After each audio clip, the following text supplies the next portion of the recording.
Greetings, brethren, Donkey here, and we are on to part 3 of the hill tutorial, the old school hills for your wargaming table.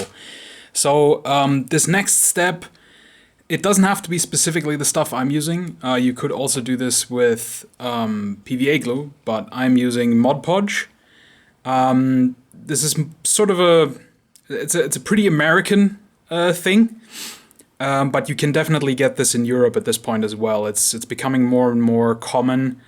I'm pretty sure I got this off Amazon, but I'm pretty sure you could probably also order this at a hobby store. Yeah, because I'm pretty sure they have a European distribution now, and it's great stuff. Now, as I said, you can also do this with PVA glue. It kind of gets you the same effect, but I prefer the properties of Mod Podge because it's a bit more like a varnish and not really just a glue.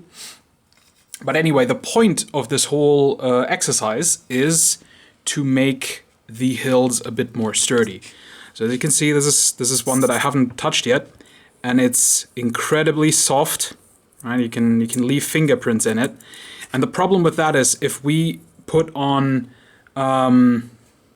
spackle, filler, whatever you want to call it, then and then put grass on it, it will have the propensity to, when you put a heavy model on it or you lean on it or something, especially when you lean on it with your elbow by accident, because the styrofoam underneath is so bendy and so soft, it can crack the filler and grass and stuff that you put on top.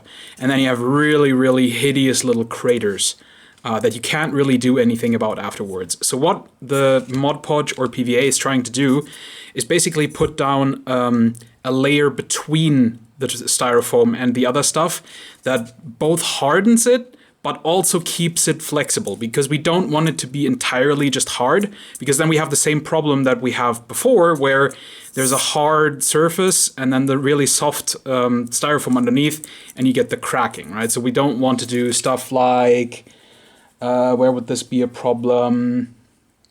If you went with like a really hard varnish, you know, like an oil-based varnish. Those would create a really hard shell that would also then crack. So the result that you get after this is 2 coats. One coat can be enough, I suppose, but I like to do 2. And this stuff just dries clear, so it just gives it a bit of a shine. And it is still soft, as you can see, but it's nowhere near as bad as it was before. And it just gives us an extra layer of protection from, you know, those horrific little craters that you can get. And the more layers basically we put on top of this, the more, just the sturdier the whole construction will be at the end.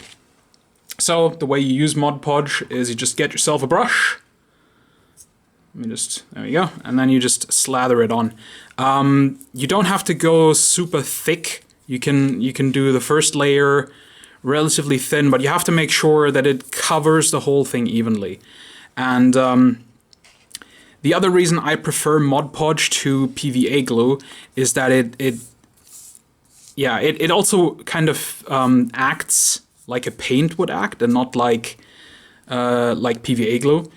So it doesn't have the same sort of properties with glooping and running off like PVA glue does. PVA glue sort of collects, and then you get pools and it runs down, and I don't really want that. I just want to put this stuff on and have it be exactly where I want it to be, which is on the upper side of this. I don't want it to, you know, drip down and then have it stuck to the board. That would be bad. So just put this on all around, and then you let it dry. And it doesn't even take that long to dry. I would say it takes about maybe 2 or 3 hours until you can put on the second coat. So if you do a bunch of hills or terrain pieces like this, just, you know, put it on all of them, and then, you know, after an hour or so, you should be able to start on the second coat. And then the second coat, I would definitely leave a few more hours just to make sure that it's completely dry. As you can see, it's relatively thin, but all around. And you just put it down to let it dry. Yeah, and then, so these, for example, are still sticky, because I just did them before I started making this video, but this one I prepared to and gave it 2 coats, so at the end they will all have the sort of more sturdy nature of this one. And then once they're all dry, I'll probably give it till tomorrow before I put on the filler, because just so it has time to completely cure. Yeah, so I'll see you in the next video where we'll put on the filler, which is the most annoying step, I can also already tell you. But it's important because whether you use Mod Podge or PVA, it doesn't really matter. You do not want to put sand on this directly, because if you put PVA down on it, it might reactivate, right? So it might become sort of sticky again in places, and that will take away from the integrity that we're trying to get.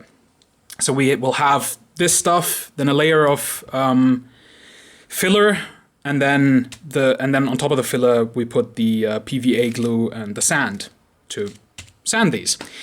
And yeah, I'll see you tomorrow with that next step. Take care, guys.